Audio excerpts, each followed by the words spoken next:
Hello everyone, welcome back to my channel. Writing से related objective type questions की series में part 3 है ये, और इसमें हम कुछ इंपॉर्टेंट क्वेश्चन डिस्कस करने वाले हैं। तो लेटर राइटिंग की ये सीरीज़ के साथ मेरे साथ बने रहिए। चलिए हमारा आज का ये वीडियो हम स्टार्ट करते हैं। Let's see question number 51। 50 question मैं ऑलरेडी 2 पार्ट्स में डिस्कस कर चुकी हूँ। अगर आपने वो वीडियोज़ नहीं देखे हैं तो लिंक आपको डिस्क्रिप्शन में मिल जाएगा, आप देख सकते हैं। तो चलिए यहाँ हमारे पास है question number 51। What would you say in the opening part of a formal letter. Formal letter की शुरुआत में आप इनमें से कौन सा स्टेटमेंट चूज़ करेंगे। Ask how good the weather is in the recipient city. क्या आप ये पूछेंगे कि जो रिसिपिएंट है, जो आपका लेटर पढ़ने वाला है, उसके शहर में वेदर कैसा है। Inform the recipient why you are writing the letter, या फिर आप उनको इन्फॉर्म करेंगे आप ये लेटर क्यों लिख रहे हैं। Discussing the recipient if he is hale and hearty. Discussing how good the weather is in your city. तो देखिए यहाँ पे बात की जा रही है फॉर्मल लेटर की, तो हमारा ये वेदर के बारे में पूछना बिल्कुल भी सटीक नहीं है फॉर्मल लेटर्स में।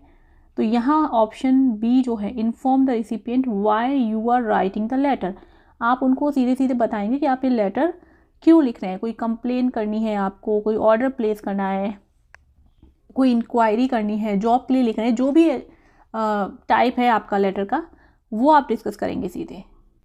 नेक्स्ट है लेटर रिटन फॉर सर्चिंग और seeking a job is called. जब भी जॉब के लिए लेटर लिखते हैं तो उसे क्या कहा जाता है। रिज्यूमे, ठीक है, रिज्यूमे और सीवी एक ही चीज़ है। प्रोस्पेक्टिंग लेटर ये भी नहीं कहा जाता, इसे बोलेंगे job application. In which category job letter comes. Job letter किस कैटेगरी में आएगा, फॉर्मल में आएगा, इनफॉर्मल में आएगा, या फिर दोनों में आएगा, या फिर कोई नहीं। यहाँ पे आपका करेक्ट आंसर होगा formal. Job letter is also called. Job letter को हम और क्या बोल सकते हैं। जॉब लेटर को आप प्रोस्पेक्टिंग लेटर नहीं बोल सकते, केबल एप्लीकेशन नहीं बोल सकते, जॉब एप्लीकेशन बोल सकते हैं, कवर लेटर बोलते हैं। जॉब लेटर या जॉब एप्लीकेशन को हम क्या बोल सकते हैं, कवर लेटर। रिज्यूमे भी नहीं बोल सकते। नेक्स्ट है a good cover letter will. Make a good first impression, present your qualification directly, present your salary expectation. देखिए बहुत सारे स्टूडेंट ना कंफ्यूज हो रहे होंगे, क्योंकि रिज्यूमे और कवर लेटर कैसे डिफरेंट है। देखिए रिज्यूमे में क्या है कि आपका जो जॉब ऑब्जेक्टिव है वो मेंशन होता है, आपकी जो पर्सनल डिटेल है वो मेंशन होती है, और आपकी क्वालिफिकेशन, एक्सपीरियंस, ये सब मेंशन होता है। वो हो गया हमारा रिज्यूमे। लेकिन उसके साथ में जो आप एक लेटर लिखते हैं, अपनी कोर स्ट्रेंथ, वीकनेसेस, या कुछ डिटेल आपको अपने बारे में बतानी है जो एम्प्लॉयर है उसको एड्रेस करते हुए, तो तब आप एक कवर लेटर भी लिखते हैं साथ में। उस कवर लेटर को हम जॉब एप्लीकेशन भी बोलते हैं, जैसा कि मैं आपको पहले ही बता चुकी हूँ, और ये रिज्यूमे से अलग होता है। A good cover letter will. अब यहाँ पे इसका जो आंसर है वो हो जाएगा make a good first impression. ठीक है, ये आपका ए हो जाएगा। The job application letter is a statement of your job objective, a summary of your qualifications and experiences, a description of your core strength and suitability for job. Job application जो आप लिखेंगे उसमें इनमें से क्या आएगा। देखिए जो ऑब्जेक्टिव है, जॉब ऑब्जेक्टिव, वो रिज्यूमे में आएगा, क्वालिफिकेशंस भी रिज्यूमे में आएंगी। यहाँ पे आपका आंसर होगा C, a description of your core strength and suitability for job. Next है the job application and resume perform the same task, two different task, two opposite task, overlapping task. तो यहाँ पे दोनों का जो टास्क है वो अलग अलग रहता है, तो इसलिए आपका आंसर रहेगा बी। नेक्स्ट है which of the following is not a function of a cover letter. इनमें से कवर लेटर का फंक्शन क्या नहीं है। To inform the employer of the job you are applying for, to show how well you write, to inform the reader of what you expect to get out of the job you are applying for. तो यहाँ पे cover letter का function क्या नहीं है, आपको ये बताना है। To inform the employer of the job you are applying for, ये फंक्शन है। To show how well you write, ये भी फंक्शन है। To inform the reader of what you expect to get out of the job you are applying for, ये function नहीं है। तो answer होगा यहाँ पे C. Which of the following is necessary for successful cover letter, successful cover letter लिखने के लिए सबसे इंपॉर्टेंट क्या है?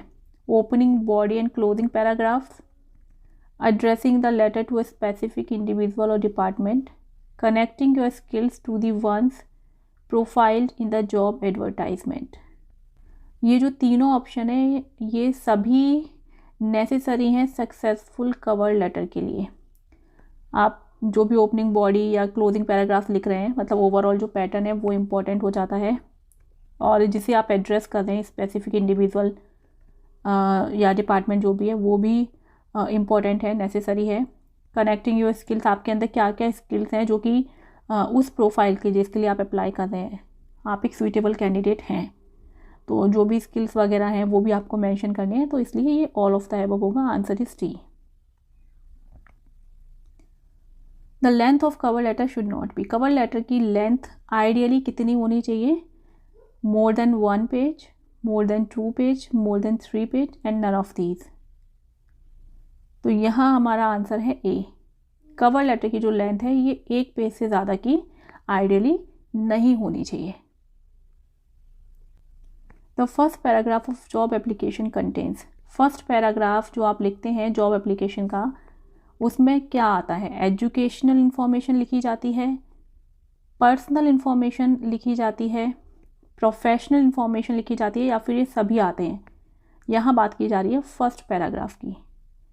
तो देखिए फर्स्ट पैराग्राफ में आता है personal information, answer B is correct. How many types of job application are there, job application कितने टाइप की होती हैं? तो देखिए जॉब एप्लीकेशन के 2 टाइप्स हैं, आंसर आपका सी होगा। Solicited application and unsolicited application. अभी सॉलिसिटेड और अनसॉलिसिटेड क्या है ये समझ लीजिए। जब किसी डिपार्टमेंट में कोई भी वैकेंसी होती है किसी भी पोस्ट के लिए, तो उसका एडवर्टीज़मेंट निकाला जाता है, चाहे वो ऑनलाइन हो या ऑफलाइन हो। उस एडवर्टीज़मेंट को देखकर आप अप्लाई करते हैं, तो वो जो जॉब एप्लीकेशन जाएगी वो सॉलिसिटेड कहलाएगी। अब अनसॉलिसिटेड क्या है? जब कहीं पे कोई रिक्रूटमेंट के लिए एडवर्टाइजमेंट ना हो, लेकिन फिर भी आप ऐसे ही किसी कंपनी के वेबसाइट पे जाके अप्लाई कर देते हैं, या फिर जस्ट ट्राई करने के लिए अप्लाई कर देते हैं कि शायद आपकी जॉब लग जाए। तो जब उनकी तरफ से कोई रिक्रूटमेंट नहीं हो फिर भी आप अप्लाई कर देते हैं, तो वो अनसॉलिसिटेड कहलाएगी। The body of the cover letter contains person information और why you are applying for a job, educational information or experiences, thanks to the employer, all of the above। तो कवर लेटर में क्या आएगा? Cover letter में आएगा personal information और why are you applying for a job. ठीक है, ये आप डिस्कस करेंगे कि आप इस जॉब के लिए क्यों अप्लाई कर रहे हैं, क्यों आप एक सूटेबल कैंडिडेट हैं, ये आपका कवर लेटर में आ जाएगा। और एजुकेशनल इंफॉर्मेशन है, एक्सपीरियंसेस हैं, ये आपके आ जाते हैं रिज्यूमे में। नेक्स्ट है when you end your cover letter by saying that you will call to follow up within a week or so, you are using what type of ending?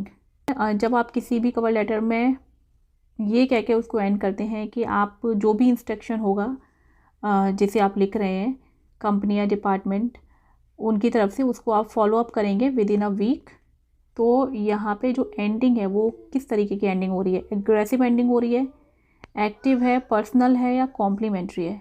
तो यहाँ आपका करेक्ट आंसर होगा D, complementary. If you are writing a formal letter what information might you need, अगर आप मान लीजिए कोई formal letter लिख रहे हैं तो आपको क्या इन्फॉर्मेशन की ज़रूरत होगी? नेम चाहिए, डेट चाहिए, कॉन्टैक्ट डिटेल्स चाहिए, या फिर ये सभी इन्फॉर्मेशन आपको चाहिए? तो यहाँ आपका आंसर है डी, आपको ये सभी इंफॉर्मेशन की ज़रूरत होगी। Which part of the letter contains the main content, main content जो है ये लेटर के किस पार्ट में लिखा जाता है, बॉडी में लिखा जाता है, हेडिंग में, कॉम्प्लीमेंट्री क्लोज में, या फिर नन ऑफ दीज। तो जो मेन पार्ट है, जैसे कि आप जो पैराग्राफ्स लिखते हैं ना, 2 पैराग्राफ्स या 3 पैराग्राफ्स लिख रहे हैं आप लेटर में, ये इसका मेन पार्ट होता है, तो इसे कहते हैं हम body of the letter. So correct answer is A. Which of the following is not a kind of a letter, इनमें से कौन सा एक लेटर का प्रकार नहीं है? वर्बल, बिजनेस, बिजनेस लेटर एक लेटर का काइंड है। फॉर्मल, फॉर्मल एक मेन काइंड है लेटर का जिसमें बिजनेस लेटर भी आ जाता है। पर्सनल भी एक काइंड है लेटर का, यहाँ पे आएगा आंसर आपका A, verbal. A good letter need not have, एक अच्छे लेटर में किस चीज़ की आवश्यकता नहीं है? प्रॉपर सैल्यूटेशन, सैल्यूटेशन होना ज़रूरी है एक अच्छे लेटर में। क्लैरिटी ऑफ लैंग्वेज, यस ये होना भी ज़रूरी है। क्लैरिटी ऑफ सब्जेक्ट भी एक अच्छे लेटर में होना ज़रूरी है।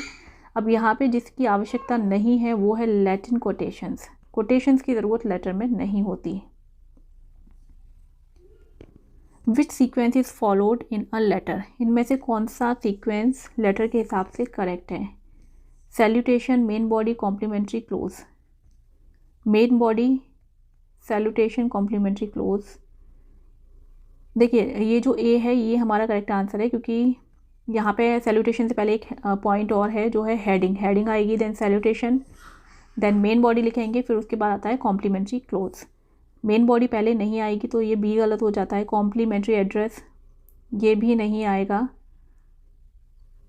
ठीक है, ये गलत हो जाएगा। बॉडी, कॉम्प्लीमेंट्री क्लोज, सैल्यूटेशन ये भी नहीं है, तो हमारा आंसर है A. Sender's complete address is required in the following type of letter, sender का कंप्लीट एड्रेस किस प्रकार के लेटर में ज़रूरी होता है? फॉर्मल में, पर्सनल में, इनमें से किसी में ज़रूरत नहीं है, या फिर ए और बी बोथ? तो यहाँ आपका करेक्ट आंसर है D, A and B both. Which letter is formal type, अब इनमें से कौन सा लेटर है जो कि फॉर्मल लेटर है? Letter to friend, no, letter to friend एक इनफॉर्मल लेटर है। लेटर टू सन ये भी इनफॉर्मल लेटर है। लेटर टू फादर ये भी इनफॉर्मल लेटर है। लेटर टू एडिटर, यस ये एक फॉर्मल लेटर का टाइप है, तो आंसर होगा D. Which type of letter is informal, इनमें से कौन सा लेटर इनफॉर्मल है? बिजनेस लेटर, नो क्योंकि बिजनेस लेटर फॉर्मल होता है। ऑफिशियल लेटर ये भी फॉर्मल है। लेटर टू मदर, यस ये आपका ऑप्शन सी ये करेक्ट है। लेटर टू मदर जो है ये एक इनफॉर्मल मतलब पर्सनल लेटर है, और ये जो एडिटर के लिए लेटर होगा ये भी कैसा होगा? फॉर्मल होगा। Which sequence is followed in an informal letter, informal letter में कौन सा सीक्वेंस फॉलो किया जाता है? Sender's address, date, sign, salutation. Date, sign, date के बाद साइन तो नहीं आता है, ये नहीं होगा, साइन भी नहीं होगा सबसे पहले। Sender's address, date, salutation and body, ये आपका जो डी है ये करेक्ट है। ये ए वाला भी करेक्ट नहीं था क्योंकि डेट के बाद इन्होंने साइन लिख दिया, साइन सबसे लास्ट में आता है, ठीक है, तो आपका करेक्ट आंसर है D. Which one is correct, इनमें से कौन सा जो एक्सप्रेशन है वो करेक्ट है? यहाँ पे योर्स ओबीडियंटली ये नहीं होगा क्योंकि दोनों को ही इन्होंने स्मॉल लेटर से स्टार्ट किया है। यहाँ पे अपोस्ट्रोफी एस लगा दिया, ये भी नहीं होगा। ये भी नहीं होगा क्योंकि यहाँ पे ये तो कैपिटल है लेकिन इसको कैपिटल नहीं होना है, दोनों को कैपिटल कर दिया, ये भी गलत है। यहाँ पे करेक्ट है ये आपका डी। फर्स्ट जो है वर्ड इसका हम फर्स्ट लेटर कैपिटल करेंगे, लेकिन जो सेकेंड वर्ड है हमारा इसका फर्स्ट लेटर हम स्मॉल रखेंगे। तो आपका आंसर क्या है? आपका आंसर है इसमें डी, इम्पॉर्टेंट है काफ़ी, ठीक है। What should be the tone of a formal letter, formal letter की टोन कैसी होनी चाहिए? फॉर्मल होनी चाहिए, पोलाइट होनी चाहिए, डायरेक्ट टोन होनी चाहिए, ऑल ऑफ दीज, यहाँ आंसर है all of these. What should be the language of a formal letter, formal letter की लैंग्वेज कैसी होनी चाहिए? मेटाफोरिकल होनी चाहिए, no. Analytical, no. Argumentative, no.